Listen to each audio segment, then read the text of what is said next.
Welcome. Welcome back to this week's BTO talk on generative AI and a lot more. My name is Michael Alf, calling from Lisbon, and I'm here. Well, I'm also working, but I'm also here with my two BTO co-hosts. Over to you, Rob. Yeah, Rob Thurner here in London, working with Cambridge Judge Business School on their digital disruption program and working with clients on their digital transformation and GenAI transformation programs. Joined in Singapore by our third musketeer. Over to you, Markus. Yeah, musketeers nowadays are virtual, not on a horse anymore. So, hello everyone. Markus Keiper, professor for marketing at the National University in Singapore, and a wonderful co-founder together with Michael and Rob, where we really help you to get going in the game of generative AI and actually get to a winning start.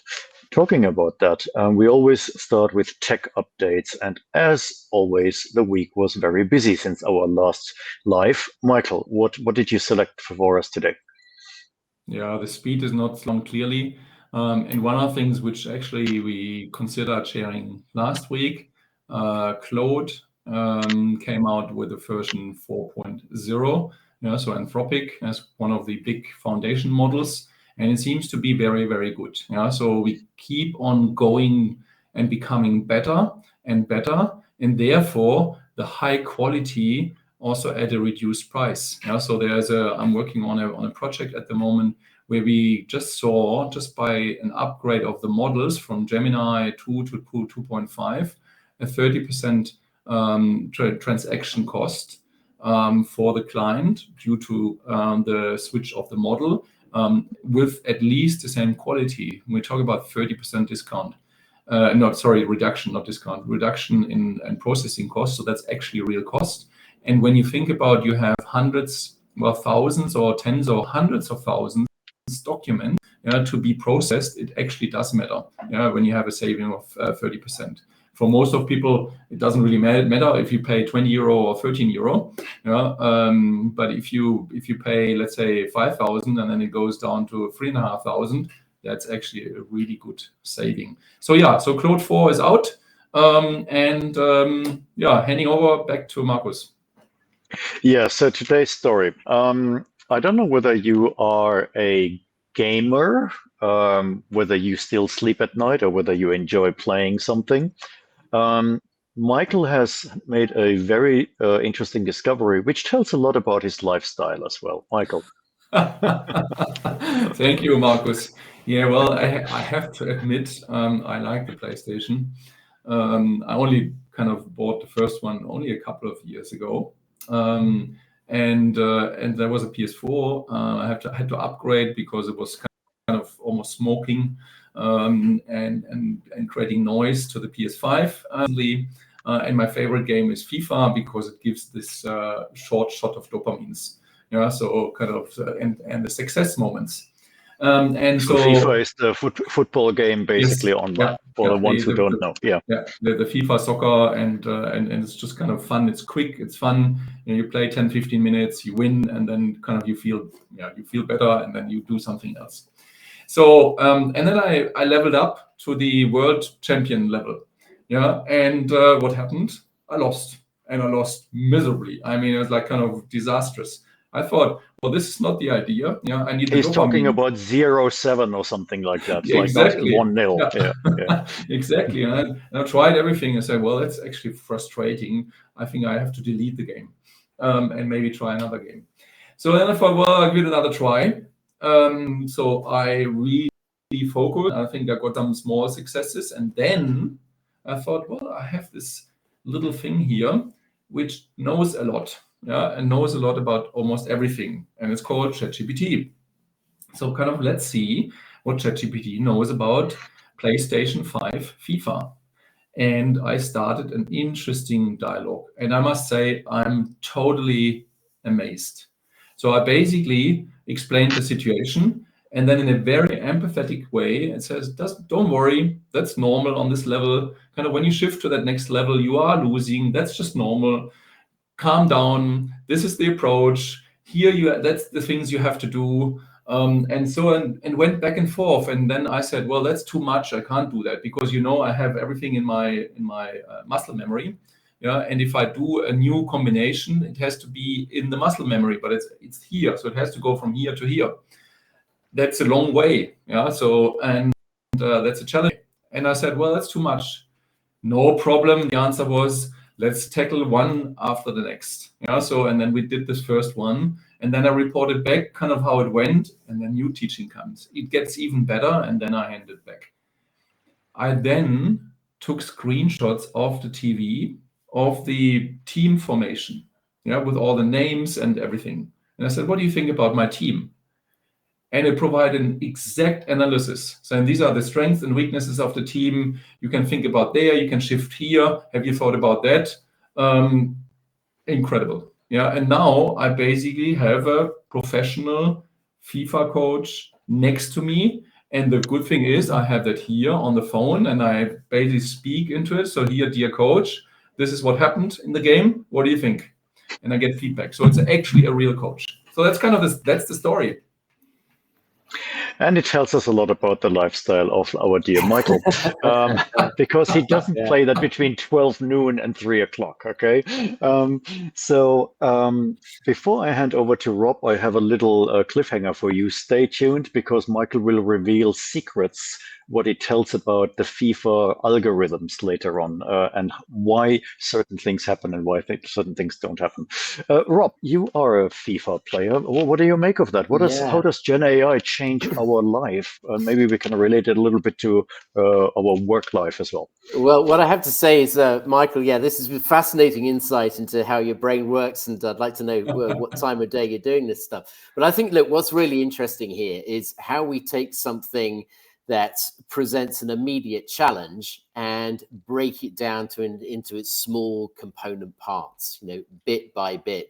And what I love in the way you've described this is you start with something which emotionally you find quite a challenge. Wow, I've been given this challenge, it's not worked, I'm way off where I wanted to be. Your immediate response may be that one in despondency. We know this, the adoption curve and this sort of trough of despair. So being able to reach out without having to find an expensive coach and create your virtual coach to talk you through that emotional moment, you're not alone, and then give you the steps, and then iteratively building up, even looking at your team selection. I didn't think about this before, but I will certainly be looking at that next time I get on FIFA. Admittedly, I've got 3 daughters. They're not massive FIFA fans, but I've got plenty of nephews out there, and they love it. So I'll certainly be bringing this. But you have a couple of dogs that can watch you as well. Yeah, the dogs. So actually, to correct you on that, so I'll come back to the dog question a little bit later. But the iterative process is interesting. So for me, Michael, what I'm really interested by is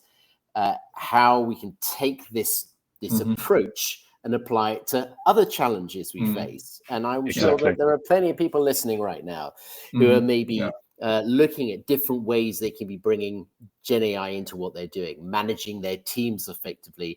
How can we help you think through a challenge like this? And if you're not as quick to get on there and train your GPT on how to give you the answers, let us know. And this is something that could be quite interesting to take a look at. So on a management level, Michael, just to come back on that one, any comparisons and how do we adapt your FIFA experience there?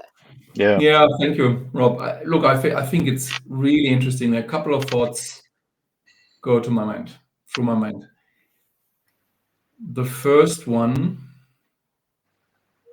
even I, or we, for that matter, underestimate what is possible. That's the first thing. The second is the quality, I would call it out of the box, and that ties into the Claude 4 from before, is incredibly high. You do not have to train any GPTs or do anything. It's just like literal conversation with someone or something that knows everything. So out of the box, which actually has 2 consequences. One is the general, well, how to get better and things like that, that's just almost done, though most people still don't do it. Yeah. So, but from a management perspective, you will uplift the game significantly. So that means kind of the question is then, okay, what else can you do? Yeah, when you look at it from a process perspective, for example, process improvement, this is where ChatGPT doesn't work, of course. Yeah, so because it's a different level of complexity. But for the individual level, it's just incredible to see, what is doable. So the two and the third observation, what I made out of this and some other experiments I actually did, is you have to be a little bit careful. Yeah, so you can't take everything for granted, because what is happening is ChatGPT, and I'll use that as one example, is always a tick too positive. So overall, when you think about it from a coaching, we are coaches, it pursues the idea and the concept of positive psychology. Yeah, so that's the fundamental one. So there's never a negative element in there. Yeah, so it's always focusing. So very empathetic thing. Michael, don't worry. Yeah, so you lost. That's normal. Actually, you did very well in the second half. You didn't get any additional goals. Yeah, and I got 4 in the first half. And say, okay, very positive. Well, you got 7 in the first. So and you see, it comes up very positive. So you need to think about when do you need actually some really critical thinking as well. Yeah, because that's kind of there's a fine line between, let's say, the positive psychology, and Markus, you can probably elaborate on that, and let's say a critical element of that, because sometimes it's better to say this actually sorry that does not work. Yeah, and you have to go a different way.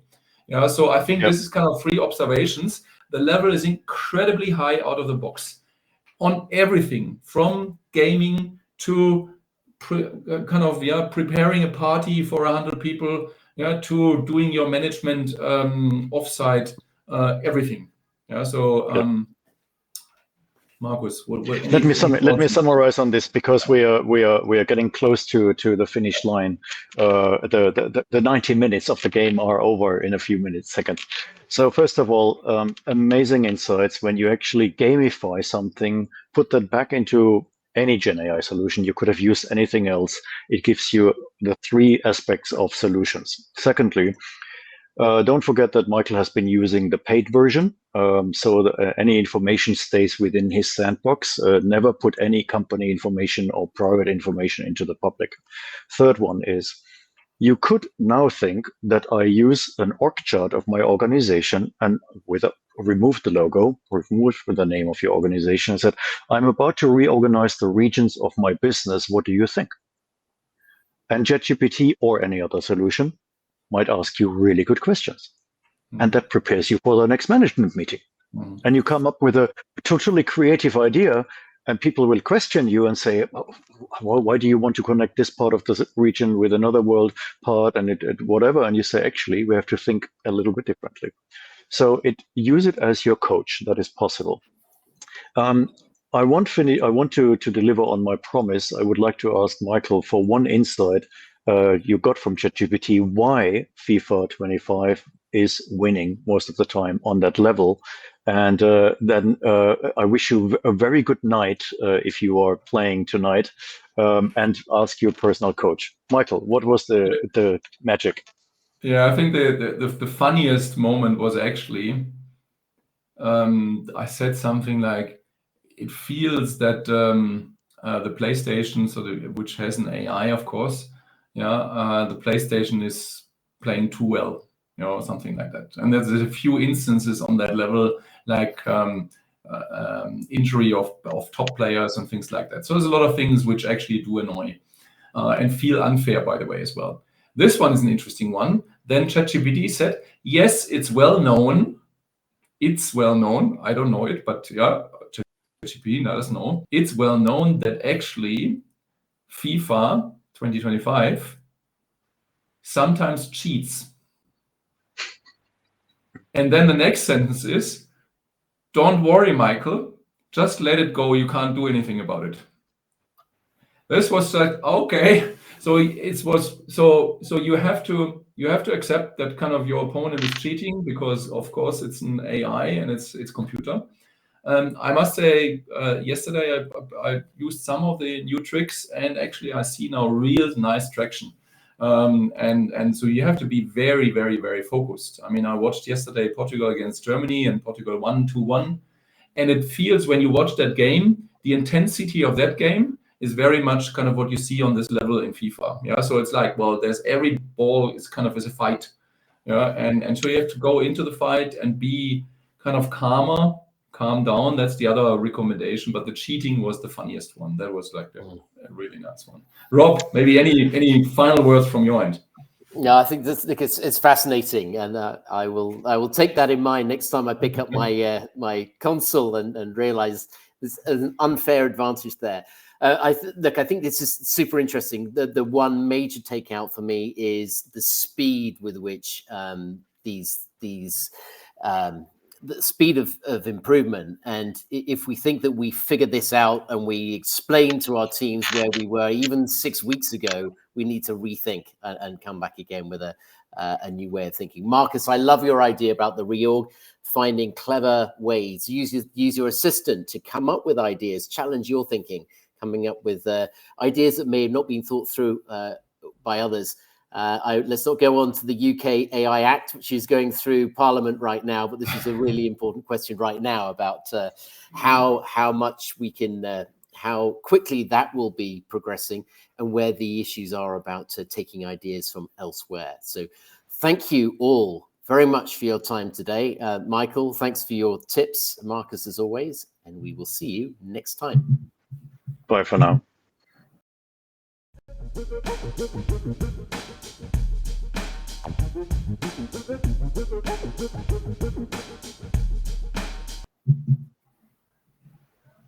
That was fun.